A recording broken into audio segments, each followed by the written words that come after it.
سامعین محترم، حاضرین گرامی، واجب القدر احباب، شکر پروردگار ہے کہ اس پروردگار نے ہمیں یہ توفیق عطا کی کہ ہم اس کی بارگاہ میں ان ہستیوں کے ذکر کے ذریعے ان کی معرفت حاصل کرنے کا ایک وسیلہ اور ایک ذریعہ ان کے ذکر کو قرار دیں، کیونکہ وہ ہستیاں وہ ہیں کہ جن کے وجود کے سبب اللہ نے اس کائنات کو خلق کیا، تو یقیناً اپنی زندگیاں جو ائمہ نے گزاری اپنی ذات سے بڑھ کر ذات توحید کی پہچان میں سرگرداں رہیں۔ اب جتنی ائمہ معصومین کی زندگیاں اٹھا کر دیکھ لیں، وہ آپ کو ہر مقام پر، مثال کے طور پر ایک چھوٹی سی مثال دوں، آپ مولا امیر المؤمنین علیہ السلام دشمن کے سینے پر سوار ہیں، دشمن کے سینے پر سوار ہیں امیر المؤمنین، اور اس نے مولا سے توہین کی، امیر المؤمنین کی توہین کرتا ہے۔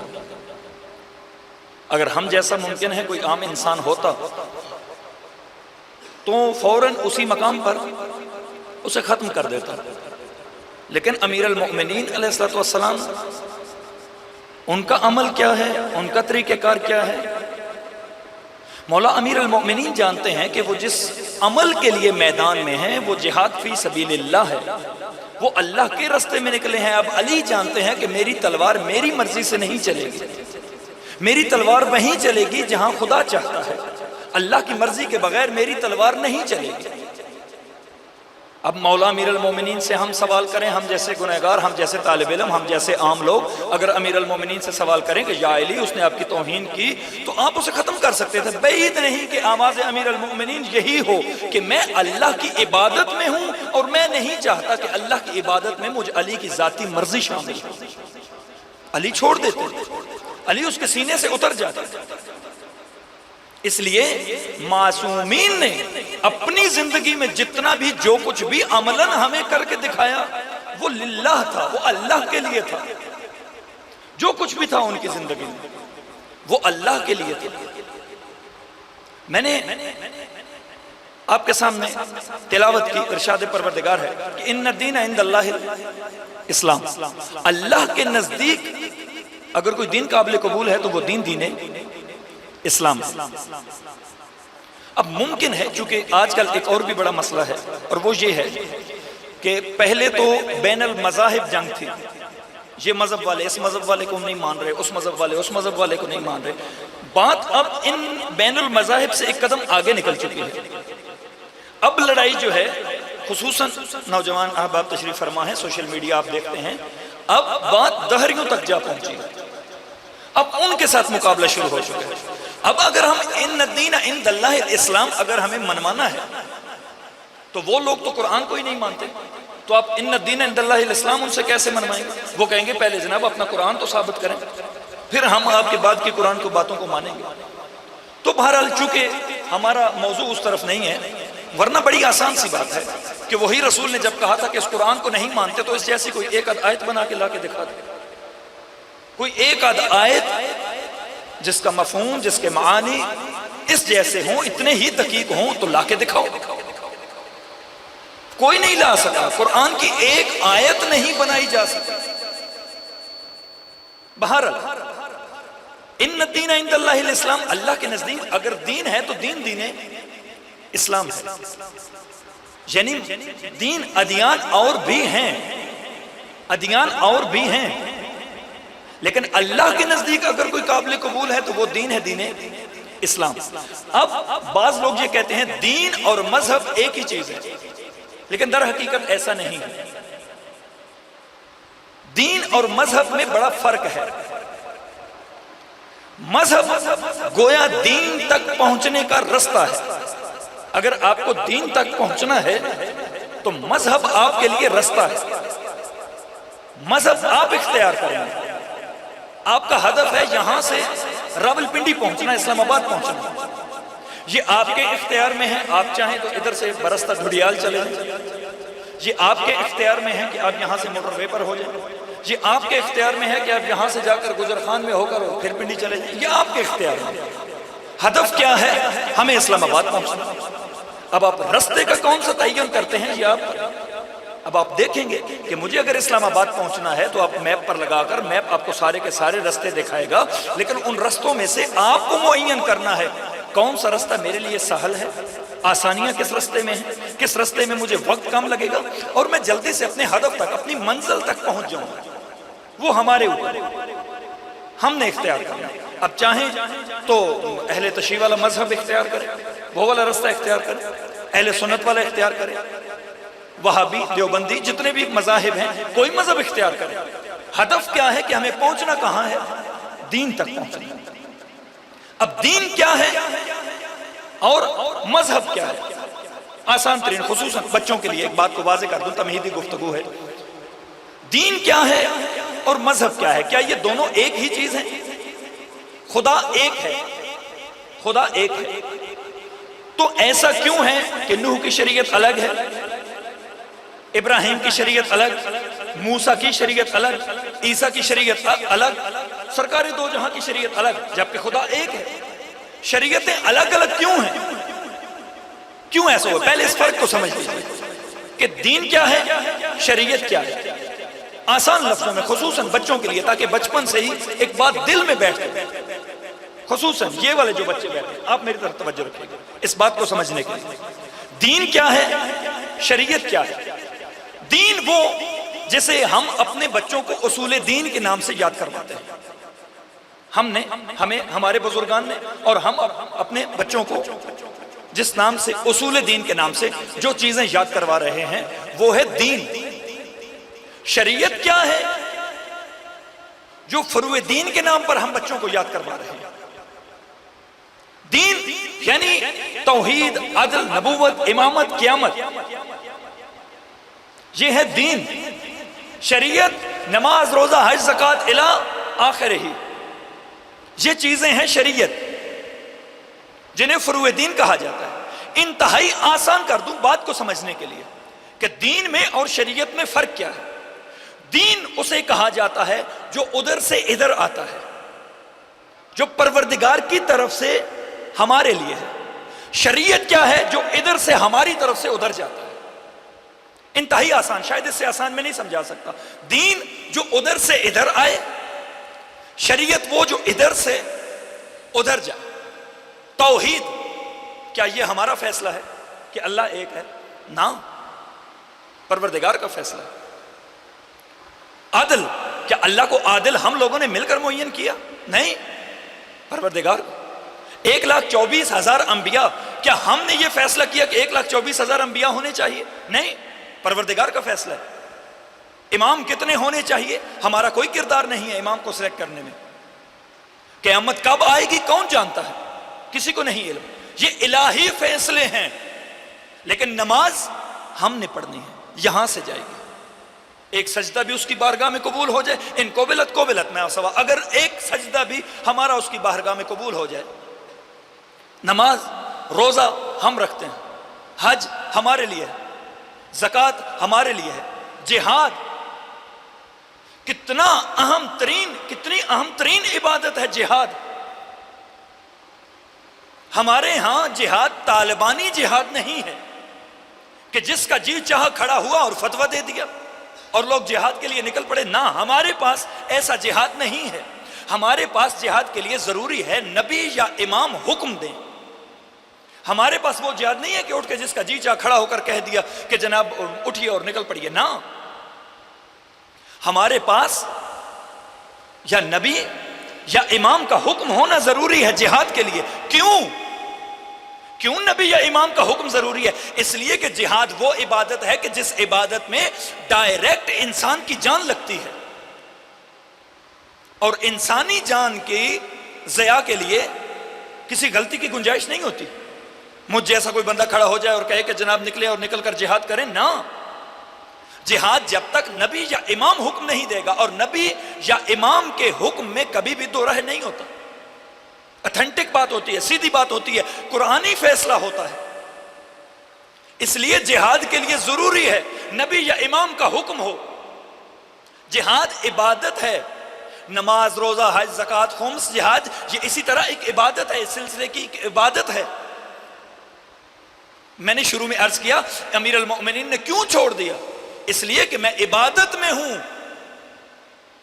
جب مولا امیر المؤمنین علیہ السلام کے بارے میں جب یہ مولا امیر المؤمنین علیہ السلام کے متعلق رسول خدا نے حدیث فرمائی کہ ضربت علی فی یوم الخندق، ضربت علی فی یوم الخندق افضل من عبادت الثقلین، علی کی عبادت ثقلین کی ضربت سے افضل ہے۔ اب ذرا سمجھیے، قیاس جو ہوتا ہے نا، قیاس وہ ایک جیسی چیزوں میں ہوتا ہے، قیاس ایک جیسی چیزوں میں ہوتا ہے۔ اب بندہ مثال کے طور پر کوئی بندہ کہہ دے کہ فلاں درزی فلاں ڈاکٹر سے اچھے کپڑے سلائی کرتا ہے، کیا یہ بات بنتی ہے؟ نہیں بنتی۔ لیکن اگر یہ کہا جائے کہ فلاں ڈاکٹر سے اچھا علاج کرتا ہے تو یہ تو بات ہے، لیکن اگر یہ کہا جائے کہ فلاں ڈاکٹر فلاں درزی فلاں ٹیلر سے اچھا علاج کرتا ہے تو کیا یہ بات بنے گی؟ نہیں، الٹا میری بات کا مذاق بن جائے گا۔ یہ آپ کس چیز کو کس چیز سے ملا رہے ہیں؟ لیکن رسول نے کیا کہا؟ علی کی ضربت ثقلین کی عبادت سے افضل ہے۔ اب ضربت کیا ہے؟ عبادت کیا ہے؟ ہم جیسا ممکن ہے کوئی بندہ ہوتا، کوئی طالب علم، کوئی کم پڑھا لکھا بندہ ہوتا، ممکن ہے وہ یہ کہہ دیتا کہ یا رسول اللہ یہ جملہ کہیے کہ علی کی ضربت ثقلین کی ضربتوں سے افضل ہے۔ لیکن جہاں آپ یہ کہہ رہے ہیں کہ علی کی ضربت ثقلین کی عبادت سے افضل ہے، یہ کیا ہے؟ عبادت کچھ اور تقاضے رکھتی ہے، میدان جنگ ضربت کچھ اور تقاضے رکھتی ہے۔ میدان جنگ کیا کہتا ہے؟ میدان جنگ یہ کہتا ہے کہ جب انسان میدان میں اترے تو انسان کا سینہ چوڑا ہو، دشمن کی آنکھوں میں آنکھیں ڈالے ہوئے ہو، قبضے تلوار پر مضبوط ہاتھ ہو، دشمن کی آنکھوں میں آنکھیں ڈال کے گرجدار لہجے میں اس سے بات کرے۔ یہ تو ہے میدان کا تقاضا۔ لیکن کیا مسلح عبادت کا تقاضا بھی یہی ہے؟ نہیں، عبادت کا یہ تقاضا نہیں ہے۔ عبادت کے لیے حدیثیں بھری پڑی ہیں، اپنے شانوں کو جھکا لو، اپنی نگاہوں کو جھکا لو، خشوع و خضوع کے ساتھ خدا کی بارگاہ میں پیش ہو۔ دونوں 180 ڈگری پر ایک دوسرے کے اپوزٹ چیزیں ہیں۔ میدان کے تقاضے اور عبادت کے، نماز کے تقاضے اور۔ میں نے عبادات میں سے ایک عبادت لی، نماز، تقاضا بالکل الگ، دونوں کا الگ۔ لیکن مولا امیر المؤمنین علیہ السلام کی ضربت چلانا، رسول خدا کی بات کرنا، وہ رسول جو مرضی پروردگار کے بغیر گفتگو نہیں کرتے، جب وہ رسول کہہ رہے ہیں تو اس کا مطلب یہ ہے کہ علی کی ضربت بھی در حقیقت عبادت ہی ہے۔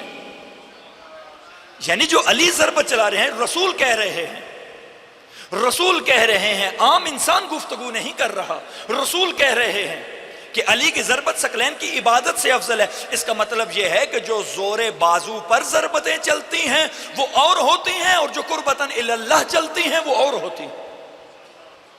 یہ زور بازو پر تلوار نہیں چلا رہی علی، یہ قربتاً اللہ چلا رہے ہیں، اور جب قربتاً اللہ ضربت چلتی ہے تو وہ عبادت ہو جاتی ہے۔ اسی لیے رسول نے کہا کہ علی کی ضربت ثقلین کی عبادتوں سے افضل ہے۔ اس کا مطلب ہے اس ضربت میں اور اس عبادت میں کوئی آپس میں کنیکشن بتا رہے ہیں رسول خدا۔ یاد رکھیے، دین اور ہمارے ہاں، انتہائی معذرت کے ساتھ ایک جملہ کہتا چلوں، ہمارے ہاں آج کل کچھ لوگ ایسے ہیں جو تقابل کرنے لگ پڑتے ہیں، نماز افضل یا فلاں افضل، نماز افضل یا فلاں چیز افضل، وہ افضل یا یہ افضل۔ غالباً کسی بزرگ علماء میں سے کسی نے کہا تھا، مجھے ان کا نام نہیں یاد، انہوں نے کہا تھا کہ جو بندہ یہ تقابل کرتا ہے نا، مثال کے طور پر کچھ لوگ کہتے ہیں کہ نماز افضل ہے یا عزاداری، تو وہ فرماتے تھے در حقیقت یہ انسان جواز ڈھونڈ رہا ہے کہ ان دو میں سے جو بھی آپ افضل کہیں گے دوسری کو میں چھوڑ دوں گا۔ وہ ایک کو چھوڑنے کا جواز ڈھونڈ رہا ہے کہ اگر آپ کہیں گے تو یہ افضل، نہ، ایسی بات نہیں۔ لوگ کہتے ہیں کہ امامت افضل یا نماز افضل، یہ کچھ عرصہ پہلے ایک سوشل میڈیا پر میں امامت افضل ہے یا نماز افضل ہے۔ خصوصاً بچوں کے لیے ایک بات کہتا چلوں، یہاں سے مثلا اسی محلے میں سے کسی کی بارات جا رہی ہو، یہاں سے بارات نکلے اور بارات نے جانا ہو اسلام آباد، تو بچوں کی ایک نیچر ہے، بچے آپس میں ذرا خوش ہوتے ہیں، ایکسائٹڈ ہوتے ہیں، تو بچے یہ کہتے ہیں بھئی ہماری گاڑی پہلے جائے گی، کوئی بچہ کہے گا نہیں ہماری گاڑی، ذرا چاچو تھوڑی تیز چلائیے، ہم ذرا پہلے پہنچ جائیں، تو بچے آپس میں وہ ریس لگاتے ہیں۔ یہ ریس تب لگ سکتی ہے جب گاڑیاں ایک پوائنٹ سے دوسرے پوائنٹ کی طرف جا رہی ہو، یعنی ہر گاڑی ادھر سے ادھر جا رہی ہے، ہر گاڑی کا رخ ایک ہی ہو۔ لیکن اگر ایک گاڑی ادھر سے ادھر جا رہی ہے اور دوسری ادھر سے ادھر آ رہی ہے، کیا پھر یہ ریس بنتی ہے؟ کیا پھر آپ یہ کہہ سکتے ہیں بھئی ہاں ہم پہلے پہنچیں گے، یا ایک گاڑی ادھر چکوال سے نکلی اسلام آباد جا رہی ہے، دوسری گاڑی اسلام آباد سے نکلی چکوال کی طرف آ رہی ہے، تو کیا ہم یہ کہہ سکتے ہیں کہ ہاں ہم جیتیں گے؟ نہیں۔ نماز وہ ہے جو ادھر سے ادھر جا رہی ہے، امامت وہ ہے جو ادھر سے ادھر آ رہی ہے۔ کیوں آپ ان دونوں چیزوں کا آپس میں تقابل کر رہے ہیں؟ ایک وہ ہے جو من اللہ ہے، ایک وہ ہے جو ہماری طرف سے خدا کے لیے ہے، وہ بھی من اللہ۔ نماز بھی من اللہ ہے، ایسا نہیں ہے کہ ہمارا اپنا فیصلہ ہے، نا، خدا کا فیصلہ۔ دین کو سمجھنا ضروری ہے۔ ہمارا باقی جتنے بھی مذاہب ہیں،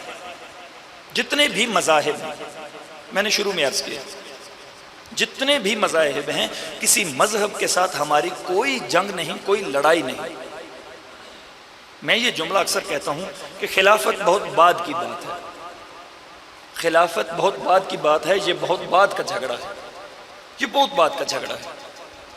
اس سے پہلے کچھ چیدہ کچھ بنیادی قسم کے اختلافات ہیں، انہیں سمجھنا پڑے گا کہ وہ اختلافات کیا ہیں۔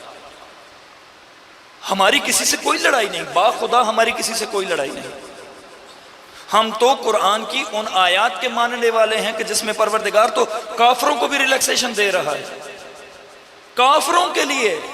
ہم تو پھر بھی چلے لا الہ الا اللہ محمد الرسول اللہ تک تو سب اکٹھے ہیں ہی نا، جتنے بھی ہیں 72 بنے 73 بنے، لا الہ الا اللہ محمد الرسول اللہ تک تو سب اکٹھے ہیں۔ یہاں سے پھر آگے ہم لوگ جدا ہوتے ہیں۔ قرآن تو کافروں کے لیے کہہ رہے ہیں، میرے حبیب قل یا ایھا الکافرون، ان کافروں سے جا کے کہو لا اعبد ما تعبدون ولا انتم عابدون ما اعبد، جس کی تم عبادت کرتے ہو اس کی میں نہیں کرتا، جس کی میں کرتا ہوں اس کی تم عبادت نہ کرو۔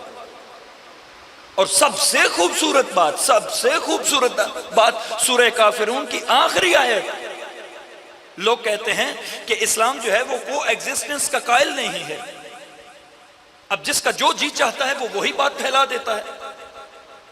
کیوں نہیں؟ ہمارے بارے میں، مسلمانوں کے بارے میں، اور پھر یہ بات عموماً کہی جاتی ہے کہ مسلمان آپس میں ایک دوسرے کو دیکھ نہیں سکتے، آپس میں یہ اتفاق سے رہ نہیں سکتے، خصوصاً یہ کو ایگزسٹنس کے قائل نہیں ہے۔ کیوں نہیں قائل؟ ہم تو وہ ہیں جو قرآن کو سمجھتے ہیں، قرآن کو ماننے والے ہیں۔ یہی سورہ کافرون کی آخری آیت، لکم دینکم ولی الدین، تمہارے لیے تمہارا دین، ہمارے لیے ہمارا دین۔ جب رسول جیسی ہستی کافروں کو یہ ریلیکسیشن دے رہی ہے کہ قل یا ایھا الکافرون، میرے حبیب جا کر ان کافروں سے کہہ لا اعبد ما تعبدون، جس کی تم عبادت کرتے ہو اس کی میں نہیں کرتا، جس کی میں کرتا ہوں اس کی تم نہیں کرتے۔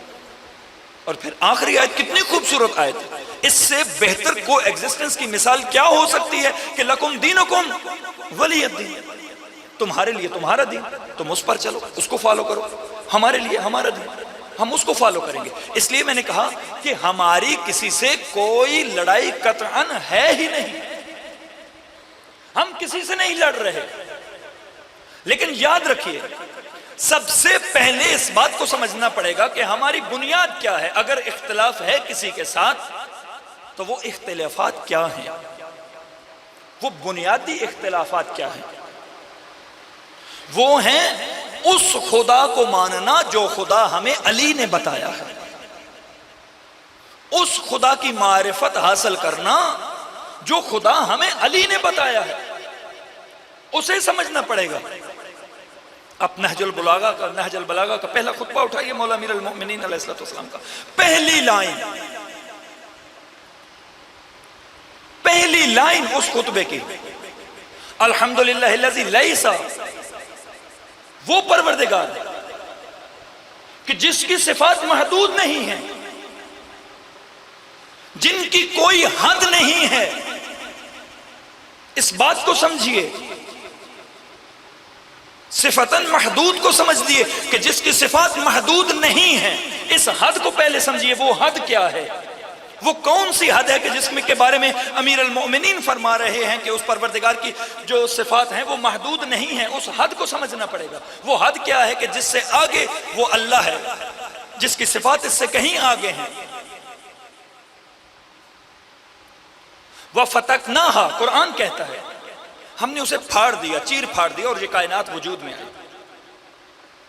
پھر مثال کے طور پر بچوں کے لیے ایک بات واضح کر دو، ایک غبارہ ہو نا، ایک غبارہ لے آئیں، اس غبارے میں آپ راکھ بھر دیں، خاک بھر دیں، خاک بھر دیں، راکھ بھر دیں، اور پھر اس غبارے کو کسی طرف پھینکیں اور وہ اچانک سے غبارہ پھٹ جائے، وہ غبارہ پھٹ جائے، اگر وہ پھٹے گا تو جو اس کے اندر راکھ ہوگی وہ ایک سرکل میں آئے گی۔ جب وہ غبارہ پھٹے گا، پھٹ جائے گا، تو جو اس کے اندر راکھ ہوگی یا جو کچھ بھی آپ اس کے اندر پاؤڈر وغیرہ جو کچھ بھی ڈال لیتے ہیں، جو اس غبارے کے پھٹنے کے بعد ایک شکل اختیار کرے، آپ وہ غبارہ پھینکیں وہ بنے گا۔ بالکل اسی طرح کائنات کو وَفَقَتْنَاهَا، ہم نے اسے پھاڑا، اس میں سے وہ جو دائرہ بنا اس کائنات کا، وہ جو لمٹ بنی، وہ جو حدود بنی، یہ پوری کی پوری کائنات اس کے اندر ہے، وقت ٹائم فریم اس کے اندر ہے، مخلوقات تمام کی تمام اس کے اندر ہیں، وہ جو فریم، وہ جو پروردگار نے بنائی کائنات، ہر چیز اس کے اندر ہے۔ علی فرما رہے ہیں خدا اس سے کہیں باہر ہے، کہیں بڑا ہے، یہ حدود اس پروردگار کے لیے نہیں ہے، پروردگار ان حدود سے باہر کہیں بڑا ہے۔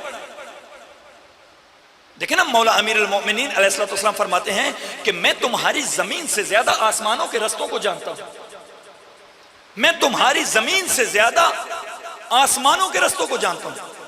میں ایک مثال سے آپ کو بات واضح کروں، یہ مثال کے طور پر یہ اتنی بڑی ہماری گلیکسی اتنی بڑی ہے، اب میں اگر اس طرف چلا گیا تو پھر بات بہت لمبی ہو جائے گی۔ یہ اتنا، یہ آپ نے سیاہ کپڑا لگایا ہے، اس کے اوپر آپ ایک ڈاٹ لگا دیجئے، ایک نقطہ لگا دیجئے، آپ کی پوری کائنات میں آپ کی زمین وہ درجہ رکھتی ہے۔ یہ سیاہ کپڑا میری پشت کے پیچھے لگا ہوا، آپ اس کو دیکھ لیجئے، یوں اس کے اوپر ایک ڈاٹ لگائیے نا کسی سفید چیز سے، یوں نشان لگائیے، اس پوری کائنات میں ہماری دنیا اتنی حیثیت رکھتی ہے۔ اور ذرا سوچئے، یہاں پر ایک ڈاٹ لگا ہوا ہے، اور اس ڈاٹ میں، اس کائنات میں، اس پوری کائنات میں ایک ڈاٹ کے برابر، ایک نقطے کے برابر ایک شخصی، ایک زمین ہے، پوری یہ آپ کی زمین ہے۔ اس زمین میں سے پھر آپ کس طرح سے نکالیں گے کہ منبر ہو مدینہ کا، اس ڈاٹ کے اندر پھر ایک چھوٹا ڈاٹ لگائیے، اسے مدینہ سمجھیے، اس مدینے میں سے پھر ایک ڈاٹ لگائیے، اسے منبر سمجھیے، اس کے اوپر مولا امیر المومنین بیٹھ رہے ہیں کہ میں تمہاری اس ڈاٹ جتنی کائنات اس دنیا سے زیادہ اس کے رستے جانتا ہوں، اس ساری کے۔ امیر المومنین کیا فرما رہے ہیں، اس بات کو سمجھیے، علم امیر المومنین کیا ہے۔ وہ جو ایک ڈاٹ لگایا آپ نے اس پورے پر، ایک بندہ کہے کہ میں اس سے کہیں زیادہ، اس زمین سے زیادہ اس پوری آپ کی کائنات کے بارے میں جانتا ہوں، وہ علم امیر المؤمنین ہے۔ ہمیں وہ خدا سمجھنا ہے جو امیر المؤمنین نے ہمیں بتایا، ہمیں وہ خدا نہیں چاہے جو جنت میں پتہ نہیں ہمیں اپنی جو ہے وہ ساکھ دکھا دے گا، اپنی پنڈلی دکھا دے گا۔ خلفاء والی لڑائی تو بہت بعد کی ہے، پہلے تو ابتدا توحید سے کیجئے نا، کہ جو توحید میں اختلافات پائے جاتے ہیں۔ ہمیں وہ خدا نہیں چاہیے کہ جس کے بارے میں یہ ہے کہ چاہے کوئی بندہ نیکی کر رہا ہے، چاہے کوئی بندہ برائی کر رہا ہے تو وہ پروردگار کی طرف سے کر رہا ہے، نا، الامر بین الامرین۔ ہمارا امر وہ نہیں ہے کہ کوئی بندہ کہے کہ اگر کوئی بندہ اچھائی کر رہا ہے تو وہ بھی من اللہ ہے، اگر کوئی بندہ برائی کر رہا ہے تو وہ بھی من اللہ ہے، نا۔ کچھ امور ایسے ہیں جو اس پروردگار کے ہاتھ میں ہیں، کچھ امور ایسے ہیں جو اس پروردگار نے ہمارے ہاتھ میں دے رکھے ہیں۔ ہمارا امر الامر بین الامرین، ہمارا امر دو امروں کے درمیان ہے، نہ ہم یہ ہیں کہ کلی طور پر یہ کہتے ہیں کہ ہر کام اللہ کے ہاتھ میں ہے، نہ ہم یہ کہتے ہیں کہ ہر کام اللہ نے ہمارے ہاتھ میں دے دیا، نہ۔ بعض امور ایسے ہیں جو من اللہ ہیں، جو اللہ کے ہاتھ میں، بعض امور ایسے ہیں جو اللہ نے ہمارے ہاتھوں میں دے رکھے۔ لیکن سمجھیے، وہ اللہ جو علی نے بتایا ہے،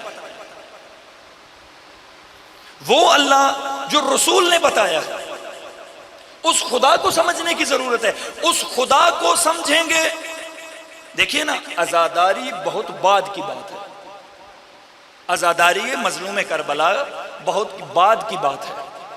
پہلے آپ کو اللہ داری سمجھنی پڑے گی، پھر محمد داری سمجھنی پڑے گی، پھر علی داری سمجھنی پڑے گی، اور پھر حسین کی عزاداری سمجھ میں آئے گی.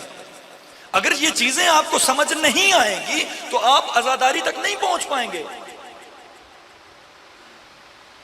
جو حقیقت میں یاد رکھیے اس بات کو، جو بندہ وفادار حسین ہوگا وہی بندہ عزادار حسین ہوگا. عزادار حسین ہونے کے لیے وفادار حسین ہونا ضروری ہے. پہلے حسین کا وفادار ہونا چاہیے.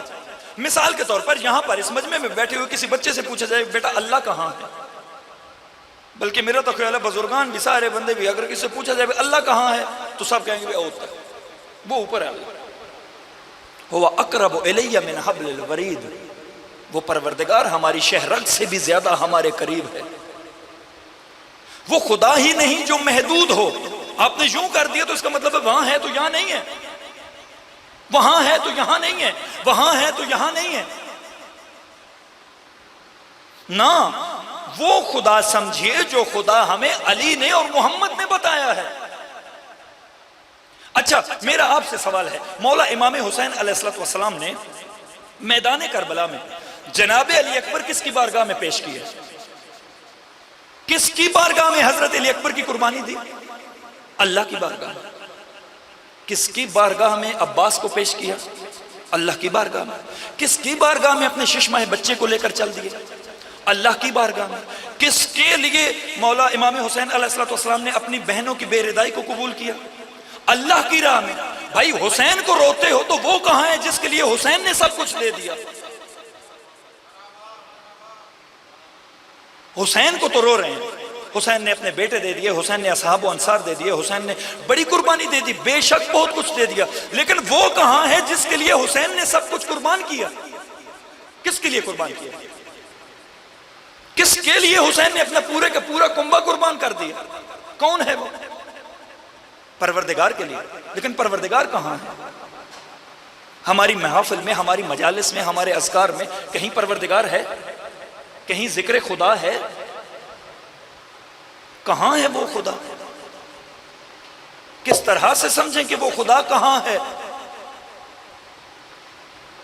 نہیں نہ. ہم سچی بات یہ ہے، اگر کسی کو بری لگے میں معذرت خواہ ہوں، ہے یہ صورتحال کہ نہ سننا چاہتے ہیں اور نہ صاحبان منبر جو ہیں وہ سنانا چاہتے ہیں. یہ آگ دونوں طرف ایک جیسی لگی ہوئی ہے. کیوں؟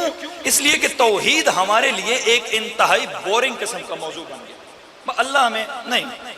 اچھا اللہ پھر یہ ہے کہ امیر المؤمنین علیہ السلام کی زندگی، آپ مولا امیر المؤمنین علیہ السلام کی زندگی اٹھا کر دیکھ لیجئے. تمہیدی گفتگو ہے، انشاءاللہ کل سے باقاعدہ کوشش کروں گا. آج مقدمہ آپ کے دل و دماغ میں انشاءاللہ بیٹھ جائے گا. مولا امیر المؤمنین علیہ السلام کے متعلق اگر تو بندہ منبر پر بیٹھ کر آئے، مجلس ہو اور بندہ بیٹھا ہو اور بندہ بیٹھ کر مولا امیر المؤمنین علیہ السلام کی جنگیں پڑھنا شروع کر دے کہ علی نے فلاں کو مار دیا، فلاں جنگ میں یہ کارنامہ سر انجام دے دیا، فلاں جنگ میں یہ کارنامہ سر انجام دیا، فلاں میں فلاں کو چھوڑ دیا، فلاں میں فلاں کو مار دیا، واہ واہ واہ ماشاءاللہ، پتہ نہیں کیا سے کیا ہونے لگ پڑتا ہے. پوری مجلس میں نعرے لگنے شروع ہو جاتے. لیکن اگر وہیں علم علی کی بات ہونے لگ پڑے، وہیں اگر نہج البلاغہ کی بات ہونے لگ پڑے تو پھر بندے پتہ کیا کہتے ہیں؟ معذرت کے ساتھ بندے کہتے ہیں مجلس تا جو ہی نہیں آج تک درس دیتا مولوی. لوگ، میرا آپ سے سوال ہے، کیا علی کی ذات فقط بہادری میں محدود ہے؟ کیا امیر المؤمنین کی ذات فقط بہادری میں ہے؟ کیا علی کی زندگی کی صفات میں سے صرف ایک بہادری ہے؟ علی نے ساری زندگی میں جتنی بھی جنگیں لڑی، ڈیفنس میں لڑی، اٹیک میں نہیں گئے. علی کی اسلام کی جتنی بھی جنگیں ہیں وہ اٹیک میں نہیں ہیں، وہ ڈیفنس میں ہیں. اسلام اٹیک کرنے کا کہیں بھی حکم نہیں دیتا، ہاں ڈیفنس کا حکم دیتا ہے. امیر المؤمنین شجاعت تھے، لیکن علی سے بڑا عالم بھی کوئی نہیں، علی سے بڑا قاضی بھی کوئی نہیں. علی کی زندگی کے کتنے ہی پہلو ایسے ہیں. آپ اس امیر المؤمنین کے علم کو کیا سمجھتے ہیں کہ مولا امیر المؤمنین اس کائنات میں تشریف لاتے ہیں؟ جب علی اس دنیا میں تشریف لاتے ہیں تو بچہ جب دنیا میں آتا ہے تو اس بچے کو لپیٹا جاتا ہے، ایک کپڑے میں لپیٹ دیا جاتا ہے. علی کو کپڑے میں لپیٹا گیا. 3 دن بعد جناب فاطمہ بنت اسد کعبہ سے باہر تشریف لاتی ہیں اور علی ان کے ہاتھوں پر ہے. علی ہاتھوں پر ہے. اب ایک ایک کر کے لوگ رشتہ دار آ رہے ہیں، علی کو اٹھا رہے ہیں. ہر بندہ علی کو اٹھا رہا ہے، ہر ایک آ رہا ہے، علی کو اٹھا رہے ہیں، لیکن علی آنکھیں نہیں کھول رہے. علی آنکھیں نہیں کھول رہے. علی کو ایک کپڑے میں لپیٹا گیا ہے. 3 دن کے علی ہیں. 3 دن بعد بی بی باہر تشریف لائیں اور علی کو ہاتھوں پر اٹھائے ہوئے لوگ آ رہے ہیں، علی کو اٹھا رہے ہیں، لیکن علی آنکھیں نہیں کھول رہے. نہیں کھول رہے. ہر دفعہ آدمی ہاتھ تبدیل ہوتے ہیں لیکن علی کی آنکھیں نہیں کھلتی. ہاں، جو ہی رسول نے اٹھایا، جو ہی رسول نے علی کو اپنے ہاتھوں پر لیا، علی کی آنکھیں کھل گئی. علی نے اپنی آنکھوں کو کھول دیا. وہ دنیا علی کی ساری زندگی کا علم کو کیسے سمجھے گی جو دنیا علی کے 3 دن کے علم کو نہیں سمجھ سکتی؟ 3 دن کے علی کی نبی کی معرفت کا عالم یہ ہے کہ 3 دن کے علی ایک کپڑے میں لپیٹے ہوئے رسول کے ہاتھوں کی لمس کو محسوس کر لیتے ہیں. وہ علی جو 3 دن کے ہیں، اس 3 دن کے علی کا کوئی بندہ علم کا احاطہ نہیں کر سکتا، تو بندے اس علی کی زندگی کا احاطہ کہاں سے کریں گے؟ ہم نے علی کو محدود کر دیا، ہم نے علی کو کم کر دیا. ذات امیر المؤمنین علیہ الصلوۃ والسلام اس سے کہیں آگے ہے. ذات مولا امام حسین علیہ الصلوۃ والسلام اس سے کہیں آگے ہے. کیوں رسول خدا نے یہ جملہ کہا کہ مثل اہل بیت کا سفینۃ النوح؟ کیوں یہ جملہ رسول نے کہا اور ان بریکٹس کہا؟ ان بریکٹس میں، بریکٹس کے باہر کچھ بھی نہیں ہے کہ آپ یہ کہیں کہ ان کنڈیشنز میں یہ سفینہ نوح جیسا ہے اور ان کنڈیشنز میں یہ سفینہ نوح جیسے نہیں ہے. آپ سفینہ نوح کو تو سمجھیے کہ جو رسول نے اپنی اہل بیت کو سفینہ نوح کہا ہے، ان کو سفینہ نوح کیوں کہا ہے؟ کیا کنڈیشنز تھی؟ وہ سفینہ نوح کیسا تھا جو نوح نے بنایا تھا؟ پہلے اسے سمجھنا پڑے گا، اس کو سمجھنا آسان ہو جائے گا.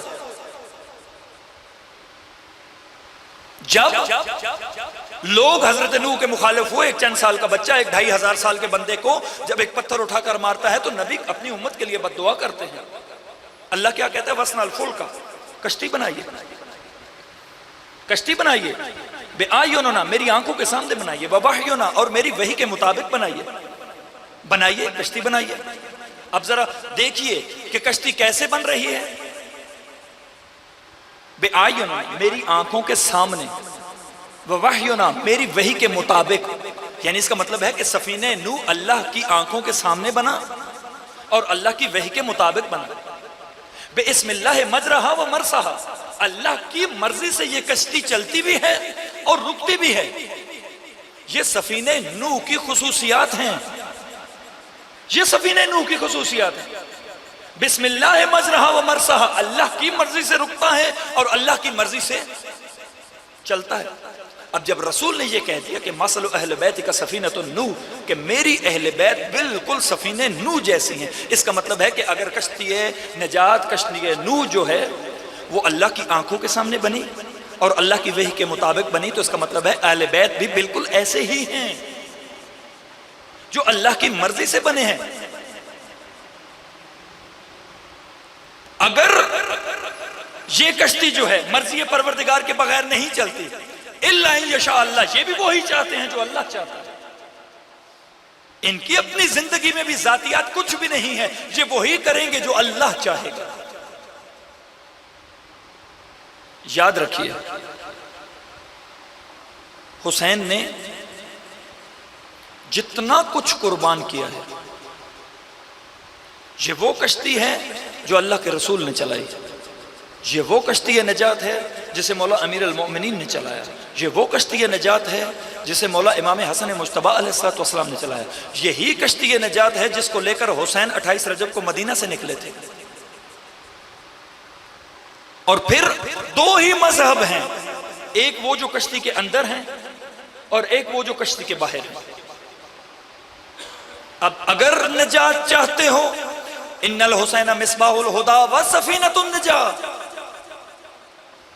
حسین چھوٹی سی اتنی مختصر سی حدیث ہے کہ ان الحسین مصباح الہدی و سفینۃ النجات، حسین ہدایت کے چراغ ہیں، حسین سفینہ نجات ہیں۔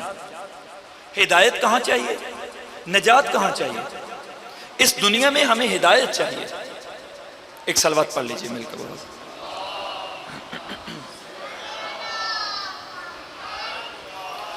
یہ وہ سفینہ ہے، یاد رکھیے۔ بس اس کے بعد ایک بات اور، اس کے بعد چند جملے مصیبت کے عرض کروں۔ یہ وہ سفینہ نجات ہے جو حسین 28 رجب کو لے کر چلے۔ اب جو اس سفینے میں سوار ہوگا وہ نجات پائے گا۔ حسین کے بارے میں رسول نے فرمایا کہ ان الحسین مصباح الہدی و سفینۃ النجات، حسین ہدایت کا چراغ ہیں، حسین کشتی نجات ہیں۔ یہ مختصر ترین حدیث بتا رہی ہے، ہدایت اس دنیا میں چاہیے اور نجات وہاں چاہیے۔ رسول اس مختصر ترین حدیث میں بتا رہے ہیں کہ اگر اس دنیا میں بھی کامیابی چاہتے ہو تب بھی حسین تک آنا پڑے گا، اور اگر اس جہان میں آخرت میں نجات چاہتے ہو تب بھی دہلیز حسین پر آنا پڑے گا، حسین کو سمجھنا پڑے گا۔ اب لوگ یہ سوال کریں کہ حسین قرآن میں کہاں لکھا ہے، حسین ہمیں کہاں سے ملیں گے؟ ہم اسی حسین کو مانیں گے جو حسین قرآن میں ملے گا۔ بس آخری بات تو یاد رکھیے، ارشاد پروردگار ہے، اے میرے حبیب ان کنتم تحبون اللہ فاتبعونی یحببکم اللہ۔ اللہ کہہ رہا ہے کہ انہیں کہو کہ یہ لوگ جو چاہتے ہیں نا کہ اللہ ان سے محبت کرے، انہیں کہو کہ یہ آپ کی اتباع کریں۔ اطاعت نہیں کہا گیا، اتباع کہا گیا۔ اتباع اور اطاعت میں فرق ہے۔ اطاعت حکم کی محتاج ہوتی ہے، اتباع حکم کی محتاج نہیں ہوتی۔ کوئی باپ اگر اپنے بچے کو کہے نا کہ بیٹا رات 10 بجے کے بعد گھر سے باہر نہیں رہنا، 10 بجے کے بعد گھر آ جانا، اگر وہ بیٹا گھر آ جاتا ہے تو یہ اطاعت ہے۔ باپ نے کہا، اس نے باپ کا کہا مانا، 10 بجے گھر آ گیا، یہ اطاعت ہے۔ لیکن اگر ایک بچہ اس بات کو والد کے مزاج سے یہ بات سمجھ جاتا ہے کہ میرے باپ نہیں چاہتے کہ میں رات 10 بجے کے بعد گھر سے باہر رہوں، باپ کے مزاج کو سمجھتے ہوئے، باپ کہتا نہیں لیکن باپ کے مزاج کو سمجھتے ہوئے وہ بچہ 10 بجے گھر آ جاتا ہے تو یہ اتباع ہے۔ اللہ کہہ رہا ہے قل ان کنتم تحبون اللہ فاتبعونی، اتباع کرو، اطاعت نہیں کہا۔ اے میرے حبیب انہیں کہو کہ اگر یہ چاہتے ہیں کہ اللہ ان سے محبت کرے فاتبعونی، یہ تمہاری اتباع کریں، محمد مصطفیٰ کی اتباع کریں، تو پھر کیا ہوگا؟ اللہ بھی ان سے محبت کرے گا۔ اب اتباع کیا ہے؟ یعنی ضروری نہیں، اتباع میں عرض کر چکا کہ اتباع کے لیے حکم ضروری نہیں ہوتا، اطاعت کے لیے حکم ضروری ہے۔ اب اگر اتباع کرنی ہے محمد مصطفیٰ کی اور چاہتے ہو کہ پروردگار ہمارے گناہ معاف کر دے اور اللہ ہمارے ساتھ محبت کرے تو ہمیں محمد مصطفیٰ کی اتباع کرنی ہوگی۔ پھر دیکھنا پڑے گا کہ کون ہے کہ جس کے لیے محمد مصطفیٰ اپنا منبر چھوڑ کر چل پڑتے ہیں۔ پھر ضروری نہیں کہ حسین کے بارے میں رسول اپنی زبان سے بولیں، پھر دیکھنا پڑے گا کہ کون ہے کہ جس کے لیے اذان فجر سے پہلے رسول اپنے گھر سے جناب سیدہ کے گھر تشریف لاتے ہیں اور حسین کا ہاتھ پکڑ کر لے جاتے ہیں، علی بابا کے ساتھ جاتے ہیں، حسن اپنے بابا علی کے ساتھ جاتے ہیں، حسین نانا رسول کے ساتھ جاتے ہیں۔ اگر اتباع رسول کرنی ہے، یہ سمجھنا ہے کہ ہمیں حسین قرآن سے دکھایا جائے، تو اللہ کہہ رہا ہے کہ اتباع رسول کرو، اور اتباع رسول میں آپ زندگانی میں رسول اٹھا کر دیکھ لیجیے، آپ کو محبت حسین نظر آئے گی، قدم قدم پر محبت حسین نظر آئے گی۔ اور وہ حسین جس نے اپنا سب کچھ پروردگار کی بارگاہ میں دے دیا، سب کچھ اس پروردگار کی بارگاہ میں دے دیا. کیوں؟ کہ میرا خدا راضی ہو جائے، میرا پروردگار مجھ سے راضی ہو جائے، میرا اللہ مجھ سے راضی ہو جائے. رضن بقضائہ و تسلیما لامرہ. یہ حسین نے کہا میدان کربلا میں، روز عاشور آپ اعمال بجا لاتے ہیں، 7 مرتبہ آگے چلتے ہیں، 7 مرتبہ پیچھے. یہ جملہ کہتے ہیں رضن بقضائہ و تسلیما لامرہ. پروردگار ہم تیری رضا کے آگے راضی ہیں. حسین کہہ رہے ہیں کربلا میں اس خدا کے لیے. اور ہماری زندگیوں میں یہ نہیں کہہ رہا کہ آپ عزاداری مظلوم کربلا نہ کیجیے، لیکن یہ تو دیکھیے کہ جس کی خاطر حسین علی اکبر جیسے بیٹے کو قربان کر رہے ہیں، جس کے لیے حسین جناب قاسم کی پامالی برداشت کر رہے ہیں، جس کے لیے حسین کیا سے کیا کچھ نہیں کر رہے، وہی خدا ہماری زندگیوں میں کہاں ہے سوائے انشاءاللہ اور ماشاءاللہ کے؟ کہاں ہے وہ؟ اس قدر ظلم ہوئے کربلا میں کہ جب 11 محرم کو بہن زینب بھیا کے لاشیں پر آتی ہیں نا، تو پتھروں سے ڈھکے ہوئے بدن کو بی بی نے جب اپنے بندھے ہاتھوں سے پتھروں کو ہٹایا تو ایک سوال کیا، اَأَنْتَ أَخِي الحسین؟ کیا میرا مدینے والا بھائی حسین تو ہی ہے؟ ہاں میں ہی حسین ہوں. اَيْنَ رَأْسُكَ؟ اگر آپ حسین ہیں تو آپ کا سر کہاں ہے؟ کہا زینب میرا قاتل لے گیا میرا سر. پھر مولا نے ایک سوال کیا،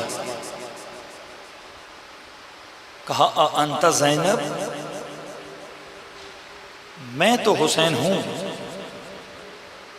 کیا آپ زینب ہیں؟ کہا ہاں میں زینب ہوں. فرمایا این رداؤک، آپ کی چادر کہاں ہے؟ کہا بھیا جو آپ کا سر لے گیا وہی ہم بیبیوں کے سروں سے چادروں کو لے گیا. تاریخ کہتی ہے کہ جب بیبیاں بیٹھی نا محملوں پر تو بیبیوں کو مقتل میں سے گزارا گیا، مقتل میں سے گزارا گیا.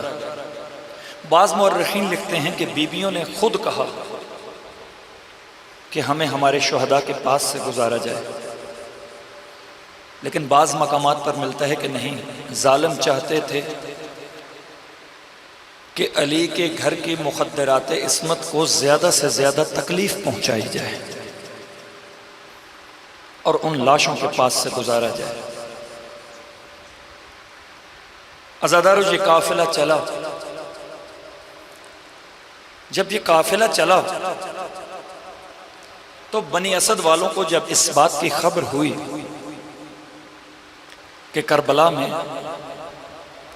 حسین کو ان کے خانوادے سمیت مار دیا گیا، اب بنی اسد کے مرد، بنی اسد کے قبیلے والے پہنچے میدان کربلا میں. مختلف مقامات پر پامال شدہ لاشیں تھے، ایک ایک کر کے لاشوں کو اٹھانا شروع کیا اور بنی اسد والوں نے سوچنا شروع کیا کہ ہمیں کس طرح سے پتہ چلے کہ کس کا کون سا لاشا ہے. کسی بھی لاشے کے ساتھ سر تھا نہیں، کیسے پتہ چلے؟ کہ اکبر کا لاشا کون سا ہے؟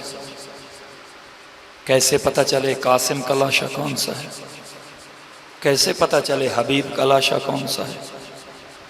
کیسے پتہ چلے بریر کا لاشا کون سا ہے؟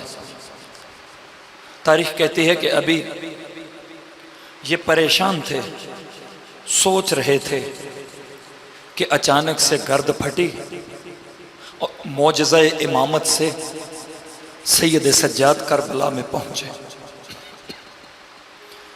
جو ہی سید سجاد پہنچے نا تو سید سجاد نے ایک جملہ کہا بنی اسد والو پریشان مت ہو، میں حسین کا بیٹا سجاد ہوں، میں بتاتا ہوں کہ کس کا کون کون سا لاشا ہے۔ جب سجاد پہنچے نا تو بنی اسد والوں نے دیکھا کہ سید سجاد آ گئے۔ اب لاشوں کو دفن کرنے سے پہلے بنی اسد والوں نے سید سجاد سے ایک جملہ کہا سجاد یہاں ہمارے سامنے زمین پر بیٹھ جائیے۔ سید سجاد زمین پر بیٹھ گئے۔ بنی اسد والوں نے سید سجاد کے گرد ایک حالہ بنایا، ایک دائرہ بنایا اور سید سجاد کے گرد بیٹھ گئے اور گریہ کرنا شروع کیا اور سید سجاد سے ایک جملہ کہا سید سجاد لاشوں کو دفن کرنے سے پہلے ہم سے اپنے بابا کا پرسہ وصول کرو، وہ ہم سے اپنے بھائیوں کا پرسہ وصول کرو، وہ ہم سے اپنے اصحاب و انصار کا پرسہ وصول کرو۔ ایک ایک کا نام لے کر پرسہ دیا جا رہا ہے۔ ہاں عزادارو، اب جب پرسہ مل چکا سید سجاد اٹھے اور بنی اسد والوں سے ایک جملہ کہا بنی اسد والوں ایک کھجور کی چٹائی لے کر آؤ۔ ایک کھجور کی چٹائی کو لایا گیا۔ سید سجاد بنی اسد والوں کے ساتھ مل کر لاشوں کو اکٹھا کر رہے ہیں، لاشوں کو اٹھا رہے ہیں۔ بنی اسد والوں کو حکم دیا کہ بنی اسد والوں ایک اجتماعی قبر بناؤ۔ جو لوگ کربلا گئے ہیں وہ دیکھ کر آئے ہیں، گنج شہداء میں تمام شہداء کے لیے ایک ہی الگ سے قبر بنوائی گئی۔ بنی اسد والوں کو حکم دیا گیا کہ ایک ہی قبر بناؤ۔ جب قبر بنائی گئی پھر مولا نے حکم دیا اب ایک تنہا قبر بناؤ۔ وہ قبر بنائی گئی، پھر حکم دیا گیا کہ اب ایک اور تنہا سے الگ قبر بناؤ، پھر ایک اور قبر بنائی گئی۔ تاریخ کہتی ہے بنی اسد والوں نے تمام شہداء کو اکٹھا کیا اور ایک قبر میں اتار دیا۔ اب سید سجاد، بس میں تھوڑی دیر میں ممبر چھوڑ رہا ہوں، اب سید سجاد اٹھے اور سید سجاد نے میدان کربلا میں چلنا شروع کیا۔ تاریخ کہتی ہے کہ سجاد نے اللہ جانے کتنے مقامات سے اپنے بابا کو چننا شروع کیا، اور اس قدر حسین پامال ہو چکے تھے۔ اللہ جانے میدان کربلا میں سے